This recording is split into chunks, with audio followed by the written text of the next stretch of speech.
Hello students, learn BST channel में आप सबका स्वागत और अभिनंदन।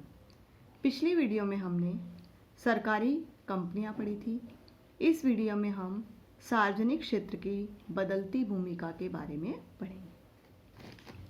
जब हमारा देश स्वतंत्र हुआ था उस समय ये आशा की गई कि सार्वजनिक क्षेत्र उद्यम व्यवसाय में प्रत्यक्ष रूप से भाग लेकर या एक उत्प्रेरक के रूप में अर्थव्यवस्था के कुछ उद्देश्यों के प्राप्त करने में महत्वपूर्ण भूमिका निभाएंगे। क्योंकि जब स्वतंत्र हुआ था उस समय हमारी जो आधारभूत आवश्यकताएं थी वो भी पूरी नहीं हो पा रही थी। क्या क्या, जैसे सड़क परिवहन, ठीक है, इनकी प्रॉपर व्यवस्था नहीं थी, सड़क का नहीं था, नल बिजली की, पानी और बिजली की व्यवस्थाओं का अभाव था, चिकित्सकीय सुविधाओं का अभाव था, शिक्षण संस्थाओं यानी विद्यालयों का अभाव था। इस प्रकार बहुत सारी हमारी जो मूलभूत आधारभूत ढांचा था वो प्रॉपर विकसित नहीं हुआ था। इसीलिए ये उम्मीद की गई कि सार्वजनिक क्षेत्र के उद्यमों की स्थापना करके हम इस क्षेत्र को डेवलप करेंगे। उम्मीद ये थी कि सार्वजनिक क्षेत्र अर्थव्यवस्था के अन्य क्षेत्रों के लिए भी आधारभूत ढांचा तैयार करेगा और मूलभूत क्षेत्रों में निवेश करेगा। ऐसी परियोजनाएं जिनमें बहुत अधिक मात्रा में निवेश की आवश्यकता थी और उसके बदले जो रिटर्न था यानी फल था उसके प्राप्ति की अवधि बहुत लंबी थी। जैसे आपने देखा होगा कि सड़क निर्माण में काफ़ी पैसा लगता है, लेकिन जब उससे आमदनी प्राप्त होती है तो काफ़ी लंबे समय बाद पूरी तरह से प्राप्त हो पाती है, धीरे धीरे ही प्राप्त हो पाती है। ऐसे में निजी क्षेत्र उसमें निवेश करने का इच्छुक नहीं होता, उनमें निजी क्षेत्र निवेश करने का इच्छुक ही नहीं होता। इसीलिए सरकार ने मूलभूत ढांचे के विकास और अर्थव्यवस्था के लिए आवश्यक वस्तुओं और सेवाओं को प्रदान करने का दायित्व अपने ऊपर लिया और दायित्व लेते हुए सरकार ने डिसीजन किया कि सार्वजनिक क्षेत्र के उद्यमों की स्थापना की जाए। भारतीय अर्थव्यवस्था आज परिवर्तन के दौर से गुजर रही है। विकास के प्रारंभिक दौर में पंचवर्षीय योजनाएं बनाई गई और पंचवर्षीय योजनाओं ने सार्वजनिक क्षेत्र को काफ़ी महत्व दिया। 90 के दशक के उत्तरार्ध में यानी आरंभ में नई आर्थिक नीतियों ने उदारीकरण, निजीकरण और भूमंडलीकरण पर अधिक जोर दिया। सबसे पहला उदारीकरण। उदारीकरण का अर्थ समझिए। उदारीकरण एक ऐसी नीति जिसके अंतर्गत जो उद्यम और सरकार जो उद्यम थे उन उद्यमों को, किसी प्रकार के व्यवसाय उद्यमों को लाइसेंस और परमिट की आवश्यकता नहीं थी। 90 से पहले जब भी कोई औद्योगिक इकाई की स्थापना की जाती तो उससे पहले सरकार से परमिशन ली जाती थी, लेकिन उसके पश्चात इस नीति के अंतर्गत परमिशन की प्रक्रिया कुछ उद्योगों को छोड़कर शेष सभी को स्वतंत्र कर दिया। यानी कोई भी उद्योग धंधा आसानी से स्टार्ट कर सकता था बिना सरकार की परमिशन के। कुछ उद्योग धंधे जैसे अणु परमाणु का है और शस्त्र निर्माण है, इस प्रकार के उद्योग धंधे हैं जिनके लिए लाइसेंस की आवश्यकता हुई। शेष सभी को इस सब से मुक्त कर दिया गया। निजीकरण। सार्वजनिक क्षेत्र के उद्योग धंधों में निजी क्षेत्र के द्वारा इन्वेस्टमेंट धनराशि लगाई गई और सार्वजनिक क्षेत्र ने धनराशि को निकाल लिया, तो उन्हें निजी क्षेत्र की तरफ क्या कर दिया, कन्वर्ट कर दिया गया। नेक्स्ट, भूमंडलीकरण। भूमंडलीकरण अर्थात संपूर्ण विश्व को एक गांव के रूप में माना गया। यानी कोई भी आसानी से एक देश से दूसरे देश जा सकता था, माल का आयात और निर्यात कर सकता था। इस प्रकार की छूट दी गई, क्योंकि पहले तो कोटा निर्धारित था कि कितने का आपको आयात कर सकते हो और कितना निर्यात कर सकते हो, लेकिन उसके पश्चात मल्टीनेशनल कंपनीज को भी निवेश करने के लिए और अलग अलग देशों में यानी अन्य देशों में व्यवसाय करने के लिए खुली छूट दे दी गई। यह है भूमंडलीकरण। सार्वजनिक क्षेत्र की भूमिका की पुनः व्याख्या की गई। अब इसकी भूमिका उदासीनता की ना होकर सक्रिय, यानी अब तक तो ये बहुत धीरे स्लो प्रोसेस में काम कर, लेकिन अब एक्टिव रूप से भाग लेने और उसी उद्योग को निजी क्षेत्र की कंपनियों के साथ प्रतिस्पर्धा में रहने के भी निश्चित किया गया। अब घाटे यानी ऐसे सार्वजनिक क्षेत्र के उद्यम जो लगातार घाटा दे रहे थे, लॉस दे रहे थे, निवेश पर प्रतिफल भी सही प्रकार से नहीं हो रहा था, ऐसे उद्यमों को औद्योगिक वित्त और पुनर्निर्माण बोर्ड को प्रेषित कर दिया गया, ताकि या तो इसका कायापलट हो जाए, यानी या तो इसमें सुधार हो जाए, वरना इन्हें बंद कर दिया जाए। सार्वजनिक क्षेत्र की अकुशल इकाइयों के कार्यों की समीक्षा के लिए कई कमेटियों का गठन किया गया, यानी सार्वजनिक क्षेत्र की इकाइयाँ किस प्रकार से कार्य कर रही है, कार्यों में क्या क्या कमियां हैं, इसकी समीक्षा के लिए कई कमेटियों का गठन स्थापना की गई। उनसे रिपोर्ट भी मांगी गई और उनकी प्रबंध की कुशलता और लाभप्रदता में कैसे सुधार हो, इसके संबंध में भी क्या किया गया, कार्य किया गया। अब सार्वजनिक क्षेत्र की भूमिका पहले जैसी नहीं रही, जैसी कब थी, 60 और 70 के दशक में। अब ये भूमिका बदल चुकी है।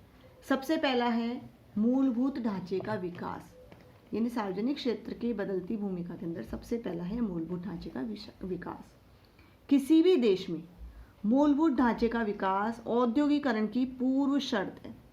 स्वतंत्रता से पहले आधारभूत ढांचे का विकास ही नहीं किया गया था, इसलिए उद्योगों को स्थापित करने की गति क्या थी, धीमी, यानी हमारे देश में बहुत कम उद्योग धंधे थे और औद्योगिकरण की प्रक्रिया को बिना पर्याप्त परिवहन, ये जो हमारी मूलभूत आवश्यकता है, मूलभूत ढांचा, वो है पर्याप्त परिवहन और संचार सुविधाओं का अभाव था।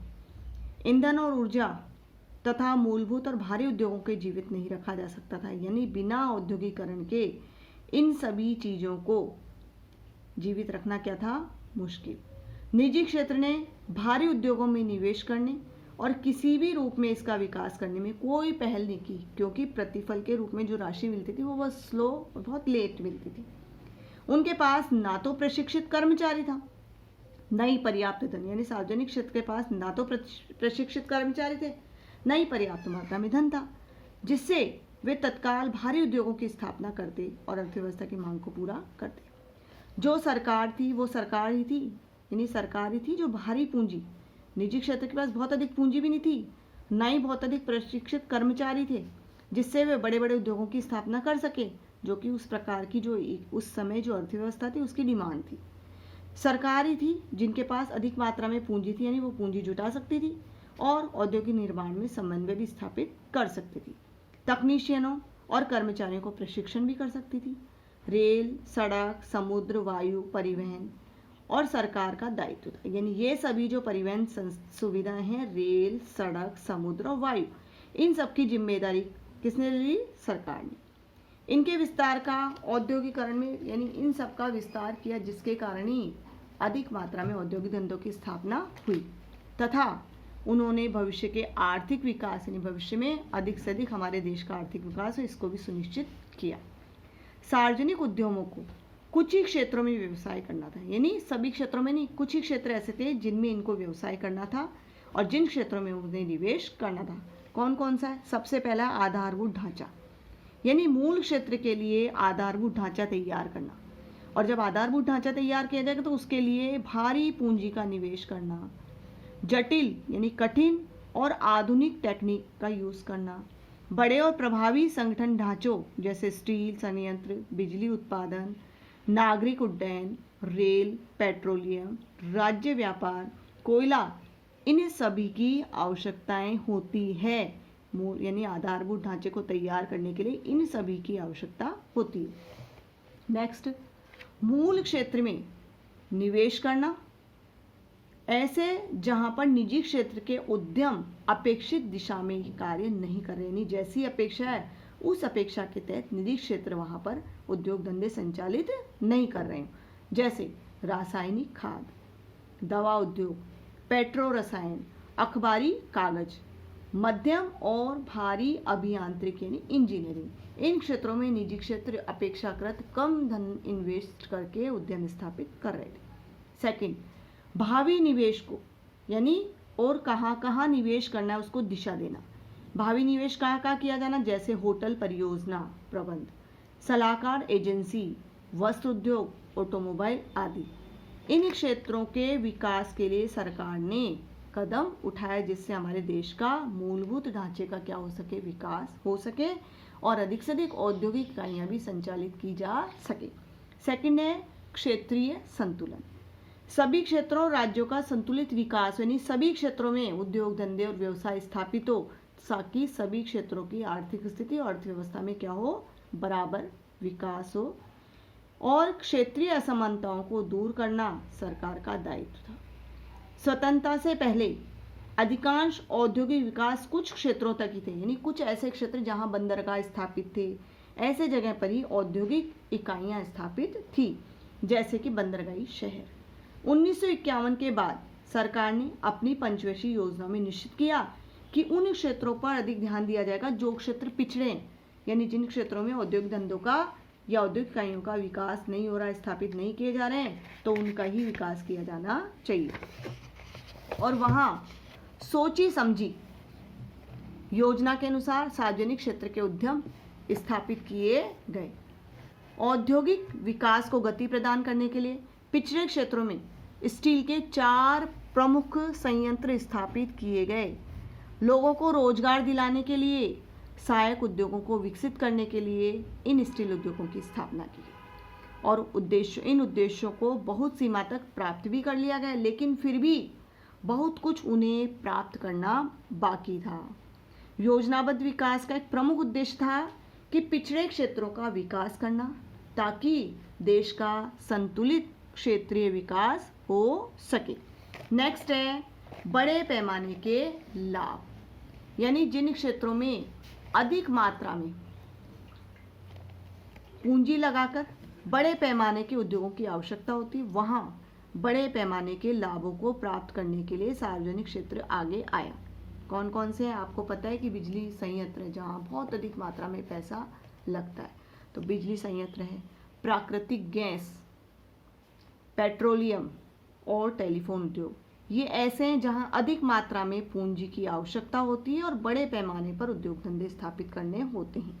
आज तो प्राइवेट सेक्टर में भी काफ़ी सारी टेलीकॉम कंपनियां आ गई है, लेकिन उस समय प्राइवेट सेक्टर की कोई इकाई इसमें पैसा खर्च करना नहीं चाहती थी। ये ऐसे कुछ उदाहरण हैं जिनमें सार्वजनिक क्षेत्र में बड़े पैमाने की इकाइयों की स्थापना की गई और इन इकाइयों के मितव्ययी यानी इकाइयों पर खर्चा बहुत अधिक ना हो, कम खर्चे के लिए बड़े आधार की आवश्यकता थी, जो कि सरकारी संसाधनों और बड़े पैमाने के उत्पादन पर ही क्या था, निर्भर था। नेक्स्ट है आर्थिक शक्ति के केंद्रित होने पर रोक। सार्वजनिक क्षेत्र निजी क्षेत्र पर नियंत्रण रखता था। निजी क्षेत्र में कुछ ही औद्योगिक घराने थे जो अधिक मात्रा में इच्छुक थे धन लगाने के, जैसे टाटा, बिरला, ठीक है। इस कारण धन क्या रहता था, कुछ ही हाथों में केंद्रित रहता था, नहीं कुछ ही बड़े बड़े औद्योगिक घराने स्थापित करते थे और उससे अर्निंग होती थी वो उन्हीं को होती थी, तो धन सारा उन्हीं के पास जाता था, जिससे एकाधिकार को बढ़ावा मिला।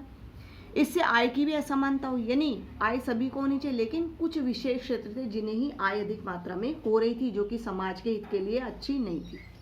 सार्वजनिक क्षेत्र बड़े बड़े उद्योगों धंधों को स्थापित करते हैं जिनमें भारी निवेश की आवश्यकता होती है, लेकिन इसको जो लाभ होता है वो लाभ किसको बढ़ जाता है, कर्मचारियों को, श्रमिकों। परिणाम स्वरूप आय की असमानता क्या होती है, खत्म। इससे निजी क्षेत्र के लोगों के हाथों में जो धन जा रहा था या आर्थिक शक्ति केंद्रित हो रही थी वो नहीं हो पाती थी। नेक्स्ट है आयात का प्रतिस्थापन। दूसरी और तीसरी पंचवर्षीय योजनाओं के कार्यकाल में भारत का जो लक्ष्य था वो था कई क्षेत्रों में सेल्फ डिपेंड होना, आत्मनिर्भर होना। विदेशी मुद्रा प्राप्त करना। जब हम आत्मनिर्भर होंगे, स्वयं ही वस्तुओं और सेवाओं को निर्मित करेंगे, तो क्या हमें विदेशों से मंगाने की आवश्यकता होगी, नहीं, बल्कि हम निर्यात भी कर सकते हैं जिससे विदेशी मुद्रा हमें प्राप्त हो। तो विदेशी मुद्रा प्राप्त करना एक समस्या थी और सुदृढ़ औद्योगिक आधार के लिए भारी मशीनों का आयात करना भी क्या था, कठिन, क्योंकि अगर हम आयात करते तो विदेशी मुद्रा के रूप में उनको भुगतान करना पड़ता। ये वो समय था जब सार्वजनिक क्षेत्र की कंपनियों ने भारी इंजीनियरिंग उद्योगों की स्थापना की, जिससे इनके आयात की आवश्यकताओं की पूर्ति हो सके। इसके साथ साथ राज्य व्यापार निगम, धातु व्यय व्यापार निगम जैसी सार्वजनिक क्षेत्र की कंपनियों ने देश के विदेशी व्यापार के विस्तार में भी महत्वपूर्ण भूमिका को निभाया। नेक्स्ट है 1991 में सरकार की सार्वजनिक क्षेत्र की जो नीति थी उसमें कुछ बदलाव किए गए।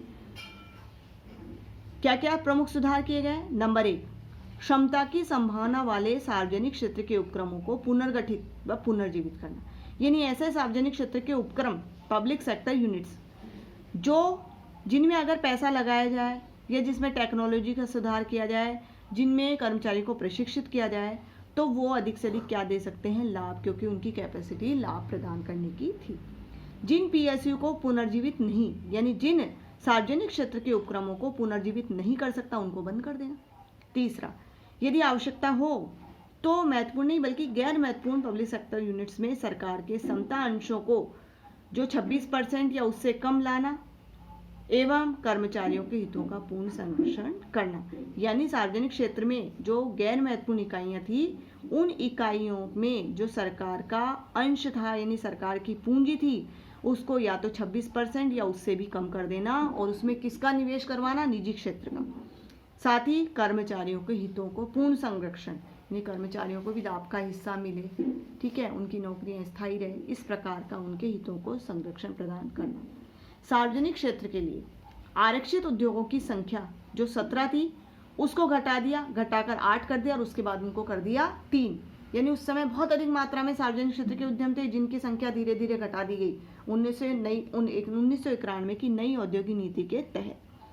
और लास्ट में कितनी कर दी गई, ओनली 3, यानी 3 ही ऐसे औद्योगिक इकाइयां थी जिनमें सरकार की परमिट और लाइसेंस की आवश्यकता थी, शेष सभी को इन सबसे मुक्त कर दिया गया। 1956 के औद्योगिक नीति प्रस्ताव में सार्वजनिक क्षेत्रों के लिए 17 उद्योग धंधों को आरक्षित किया गया था, रिजर्व किया गया था। 1991 में इनको 8 कर दिया गया। 8 थे आणविक ऊर्जा, अस्त्र शस्त्र, संप्रेषण, खनन और रेलवे। 2001 में केवल 3 उद्योग ही आरक्षित कर दिए गए और वो 3 थे ऊर्जा, अस्त्र शस्त्र और परिवहन। क्वेश्चन आ सकता है कि 2001 में कौन से 3 थे जिन्हें सरकार ने आरक्षित किया, आणविक ऊर्जा, अस्त्र शस्त्र और रेलवे परिवहन।